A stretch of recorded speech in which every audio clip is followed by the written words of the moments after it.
she said. Your sister will ruin my wedding aesthetic. So I replaced her as my fiancé and exposed her lies in front of everyone. My name's Daniel. I'm 29 and I live in North Carolina. For 3 years, I'd been engaged to Emily, the woman I believed I'd spend my life with. We'd planned the wedding for over a year. Most nights we talked about tables, songs, and running jokes. It felt like things were finally settling into place. There was one decision that never felt complicated. Who would be maid of honor? My younger sister, Lily, was the natural choice. She and Emily had been friends since college. They spent holidays together, shared stories, and sent each other voice notes about small things. Lily had been there during Emily's tough months. Emily'd said more than once that having Lily beside her would mean everything. A month before the ceremony, I noticed a change. Emily started giving short answers to Lily's messages. Calls went unanswered or were left until later.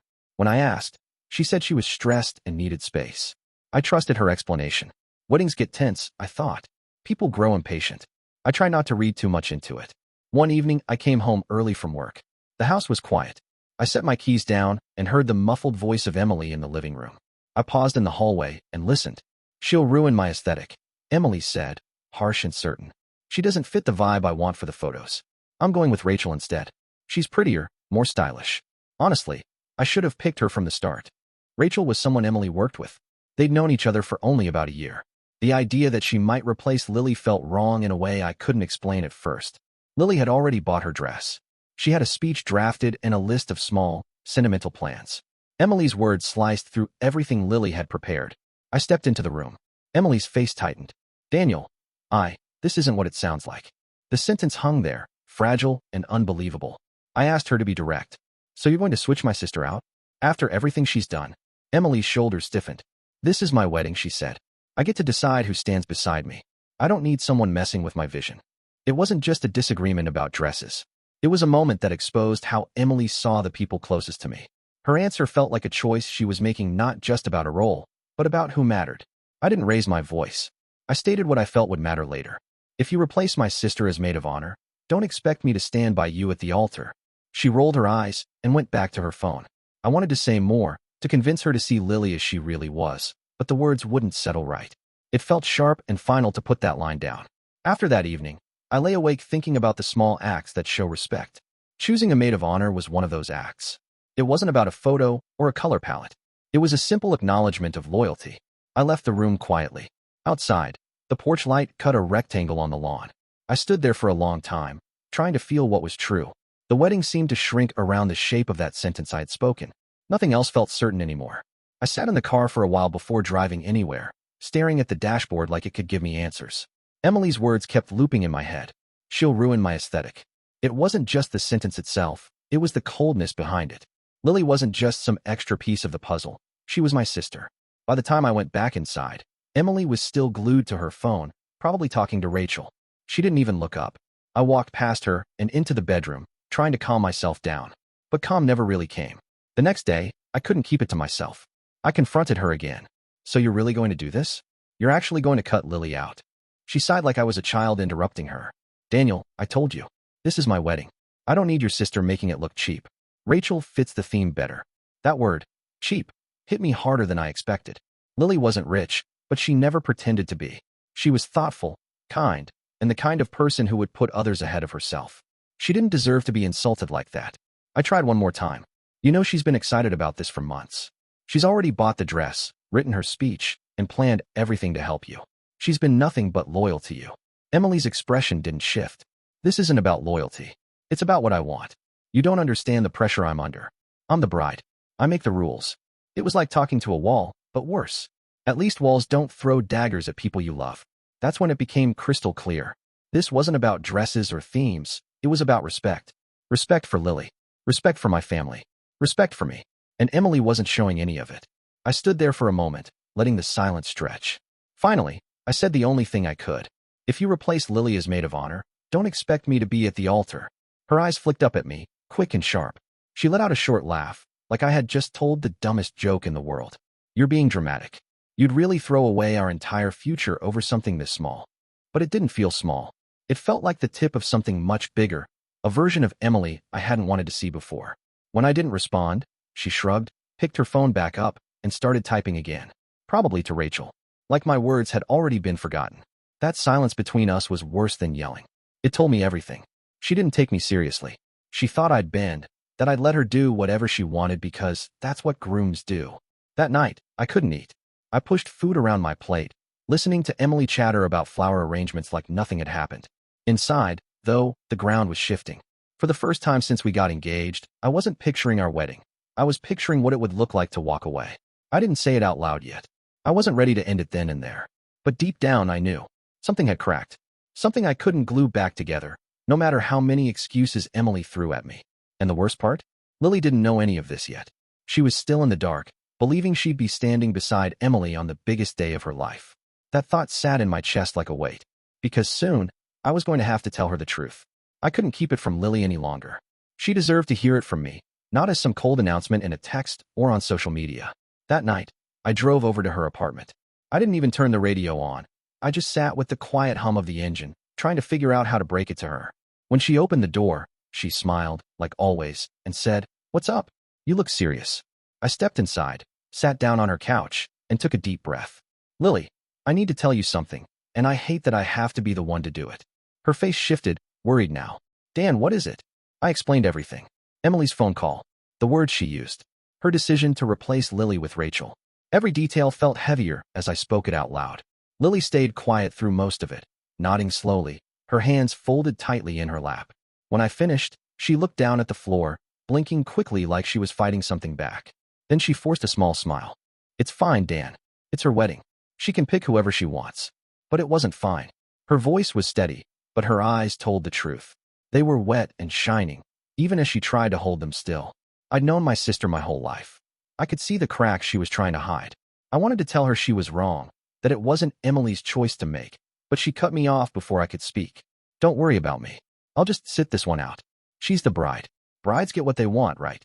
Hearing her say that was worse than anything Emily had said. Lily wasn't the type to complain. She swallowed pain to make other people feel better, even when she was the one being hurt. I put my hand on hers. "No, Lil. Brides don't get to throw away people who've stood by them for years. You don't deserve this." She just shrugged. "It's not worth a fight." But it was worth a fight. And I knew in that moment that if I didn't stand up for her, I'd regret it for the rest of my life. Over the next week, I kept my distance from Emily. I still went through the motions, work, errands, meals, but in the back of my mind, I was preparing. Not for vows. For an ending. The final straw came in the form of a group text. Emily sent it to all her bridesmaids, announcing Rachel as her new maid of honor. No explanation, no private conversation with Lily, no mention of her at all. Just Rachel's name, like Lily had never been part of it. When Lily saw it, she called me. Her voice was quiet, small. "So I guess it's official now." I didn't even hesitate. That was it for me.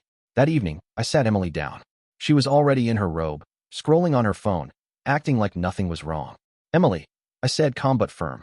"You replaced my sister as if she meant nothing. Now I'm replacing you as my fiancé." The words hit her. She dropped her phone and stared at me. "You're not serious." But I was.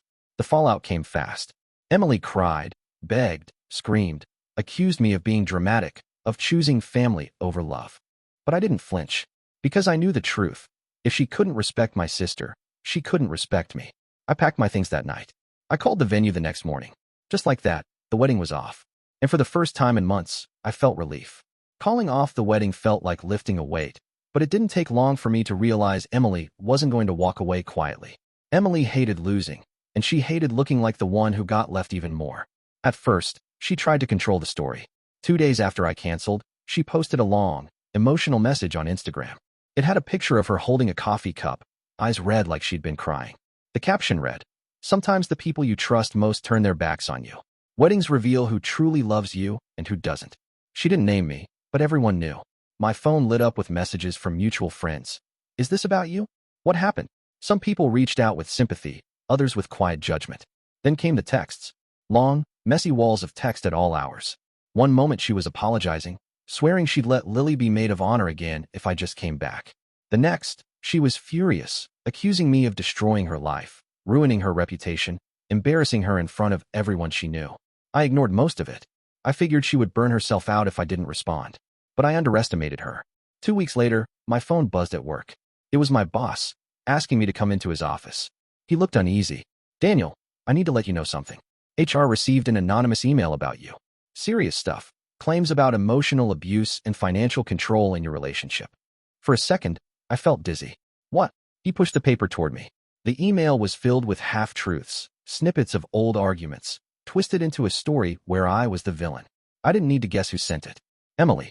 She still had access to old shared accounts, screenshots, and private messages. She had taken fragments of our past and built them into a narrative that could wreck me. My boss leaned back. I don't buy it. I've worked with you long enough to know better. But not everyone will be that quick to dismiss it. Be careful. I left his office with my hands clenched so tight they hurt. It wasn't just about me anymore. Emily wasn't trying to get closure. She was trying to ruin me. And then, as if she hadn't crossed enough lines, she went after Lily. One night my sister called me, her voice shaking. Dan, someone sent me messages. Anonymous account. They said, you weren't good enough to stand at your brother's wedding. No wonder he left her. I could hear her trying to keep it together, but the words had cut deep. That was the moment I snapped. Hurting me was one thing. Dragging my sister into it was another. I decided I wasn't going to deal with her in private anymore. She wanted an audience? Fine. I'd give her one. The chance came at a mutual friend's engagement party. I knew Emily would be there, playing the victim, gathering sympathy. Sure enough, when I walked in, she spotted me across the room. Her face stiffened, and she tried to slip away. But I spoke loud enough for everyone to hear. Emily, you tried to humiliate my sister. You tried to smear my name at work. You've been stalking us with anonymous messages. Do you really think that makes you look like the victim? The room went silent. Heads turned. Emily froze, color rising in her cheeks as people started whispering. For once, she didn't have a polished excuse ready. That moment shifted everything. After the engagement party, something changed. The whispers that once fueled Emily's story began to turn against her. People weren't buying her version anymore. For the first time, she was the one standing in a corner while others exchanged quiet looks. But Emily wasn't the type to back down after one bad night. If anything, being exposed made her more desperate. A few days later, she tried another angle. I started getting calls from numbers I didn't recognize, people hanging up as soon as I answered. Then the texts started again, some from her, some clearly from fake accounts. Half of them were pleading. I know I messed up, but we can still fix this. Don't throw us away. The other half were pure rage. You're heartless. You'll regret humiliating me. You ruined everything. It was exhausting, but I stayed quiet. Every time I thought about responding, I pictured Lily's face when she told me about those cruel messages. That was enough to remind me why I had walked away. And then came the final blow. One afternoon, my phone buzzed. It was my mom. Her voice was sharper than usual. Daniel, she called us. I stopped in my tracks. What did she say? She said you were making a mistake. That she forgave you, and she was willing to take you back if you apologized. She even told us you'd regret this forever. I could picture it. Emily on the phone, voice trembling just enough to sound sincere, hoping she could sway my parents into pressuring me. What did you say? I asked carefully. My mom didn't hesitate. I told her, you don't discard family like trash and then expect forgiveness. Daniel deserves better. Then I hung up. For a second, I couldn't speak. My mom wasn't usually blunt. She'd always been polite with Emily, even when she wasn't convinced about her. Hearing her speak so firmly was both surprising and relieving. That was it. Emily's last card had failed. She'd tried social media, guilt trips, lies, anonymous attacks, and now family. And every attempt only pushed people further away from her. That weekend, Lily came over. She sat across from me at the kitchen table, hands wrapped around a cup of tea. So, is it really over? She asked softly. Yeah, I said. It's over. For good this time. She nodded slowly, almost like she was letting the words sink in. Then she gave me a small, tired smile. Good. Because I was starting to think you'd give her another chance. Not a chance, I said. Not after what she did to you. To us. Lily's smile grew a little stronger. Thanks for standing up for me. I know you didn't have to. Most people wouldn't. That hit me harder than anything Emily had done, because it reminded me of what really mattered. It wasn't about the wedding, or the money lost, or the embarrassment. It was about not letting the people I love get treated like they don't count. That night, for the first time in a long time, I slept without waking up in the middle of the night. No constant replay of arguments. No wondering if I'd made a mistake. Just quiet. And in that quiet, I realized something important. This wasn't just the end of a wedding. It was the end of a cycle. The end of excuses. Emily was gone, and with her went the weight I didn't realize I'd been carrying. The fallout from the engagement party spread faster than I expected. Word got around, and suddenly Emily's dramatic Instagram posts didn't hold the same power. Friends who used to comment with hearts and stay strong started going silent. Some even unfollowed her. For weeks, she tried to keep up the act, posting cryptic quotes, sad selfies, even old pictures of us with captions like, "When love is real, it finds its way back. But the sympathy wasn't landing anymore. People had seen too much. They'd heard too much. The real turning point came when she tried her last desperate move, going through my parents. It was a Sunday afternoon when my mom told me about the call. Emily had phoned her, voice trembling, insisting she still loved me, that she was willing to forgive me if I came back. She even painted herself as the one offering grace, as if she hadn't been the one throwing knives for weeks. My mom, who had always been polite but cautious with her, finally said what we'd all been thinking. You don't discard family like trash and then expect forgiveness. Daniel deserves better. That one sentence ended it. There was no coming back from that. Emily didn't have the power to spin things anymore, not when even my mom, who rarely spoke harshly, was that clear. After that, Emily stopped calling my parents. She stopped sending messages to me and Lily, too. The silence was almost unsettling at first, like waiting for a storm that never came. But slowly, life started to settle again. I began rebuilding the routines that had been overshadowed by constant drama. Dinner with Lily, catching up with friends who distanced themselves during the engagement. Even simple things, like sitting outside in the evening without checking my phone every 5 minutes, felt new again. One evening, Lily came over for dinner. We sat at the table, laughing about something small, when she grew quiet for a moment. She set her fork down and said, "You know, I thought maybe I was the problem. When she cut me out, I thought maybe I wasn't good enough. But you standing up for me, it showed me it wasn't me. It was her." Her words hit harder than anything Emily had thrown at me, because that was the heart of it. Emily had tried to make Lily feel disposable, and if I had gone along with it, even silently, I would have been part of that too. Instead, I walked away, and that decision gave my sister the reassurance she deserved, that she mattered. In the months that followed, Emily's presence faded. I'd hear her name occasionally, someone mentioning she'd moved apartments, or that she was still bitter about how I ruined her life. But it was always distant now, like a story that no longer belonged to me. The anger I once carried toward her dulled too. It wasn't forgiveness. I didn't excuse what she did, but I stopped letting it take space in my head. And in its place, something steadier grew: relief. Relief that I hadn't ignored the signs. Relief that I hadn't let her push my family aside. Relief that I had chosen respect over appearances. Emily had tried every angle: social media, lies, guilt, manipulation, but in the end, none of it worked. She lost not just me, but the respect of the people around her. And that silence, that emptiness she left behind, was louder than any of her posts or phone calls. Months passed, and Emily's name faded from my daily life. Sometimes I'd hear from mutual friends that she was still bitter, still telling people I had betrayed her. But by then, her words didn't sting anymore. They sounded distant, like an echo from a place I no longer lived. What stayed with me wasn't Emily's anger. It was the quiet relief of knowing I had walked away before tying myself to someone who saw loyalty as disposable. Calling off the wedding so close to the date wasn't easy. I lost deposits, had awkward conversations with relatives, and answered the same exhausting question over and over: what happened? At first, it felt like a spotlight was following me everywhere. But over time, the spotlight dimmed, and people stopped asking. They saw enough of Emily's behavior to understand without me having to explain. And then, something unexpected happened. People began telling me I'd done the right thing. Friends who once looked doubtful said, "Man, I respect how you handled that."